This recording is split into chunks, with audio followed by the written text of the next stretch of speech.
Hi అండి, welcome to our channel. మీకు ఈరోజు వైకుంఠ ఏకాదశి విశిష్టత చెప్పాలనుకుంటున్నానండి. ముందుగా వైకుంఠ ఏకాదశి శుభాకాంక్షలు. మార్గశిరం విష్ణువుకు అత్యంత ప్రీతికరమైందని చెబుతారు. ఈ నెలలో ధనుర్మాసం మొదలవుతుందండి. ధనుర్మాసంలోనే వైకుంఠ ఏకాదశి కూడా వస్తుంది. నెలకు 2 చొప్పున ఏడాదికి 24 ఏకాదశి తిథులు వస్తాయి మనకి. మిగతా వాటితో పోలిస్తే సూర్యుడు ఉత్తరాయానికి మారే ముందు వచ్చే ధనుర్మాస ఏకాదశినే వైకుంఠ ఏకాదశి లేదంటే ముక్కోటి ఏకాదశిగా పిలుస్తారు.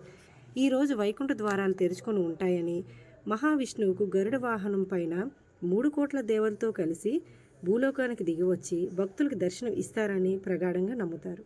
అందుకే వైష్ణవాలయాల్లో ఈరోజు మాత్రమే వైకుంఠాన్ని తలపించేలా ఉత్తర ద్వారాలని తెలుస్తారు. భక్తులు తెల్లవారుజామునే ఆ ద్వారం గుండా లోపలికి వెళ్ళి భగవంతుని దర్శించుకుంటారు. ఈ పర్వదినం 3 కోట్ల ఏకాదశి తిథులతో సమానమైన పవిత్రమైన సంతరించుకున్నందువల్లే దీనికి ముక్కోటి ఏకాదశి పేరు వచ్చిందండి.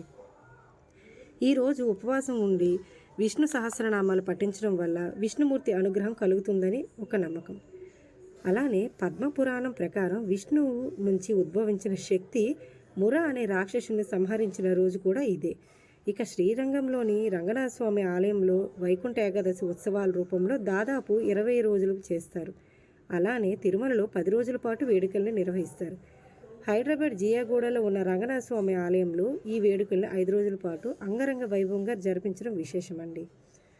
ఇంకా మనకి నీటిలో తేలియాడు విష్ణుమూర్తి ఎక్కడుందో తెలుసా అండి? నేపాల్లో బుధనీల్ కంట అనే ఆలయంలో ఉంది. ఈ ఆలయంలో ఏకశిలలో స్వామి శయనమై శేషతల్పం పైన శంకు చక్రాలను దాల్చి యోగ నిద్రలో దర్శనమిచ్చే ఈ స్వామిని ఏకశిలతో తయారు చేశారు.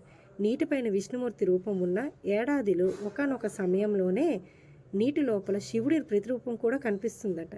ఇది అందరూ నమ్ముతారు. అలానే రామావతారం, కృష్ణావతారం, గోవింద అవతారం, అన్నీ విష్ణు అవతారం అన్నీ ఒకటే కదండి. ఉత్తర ద్వారం ఉన్న ముక్కోటి ఏకాదశి రోజు దర్శించుకోండి.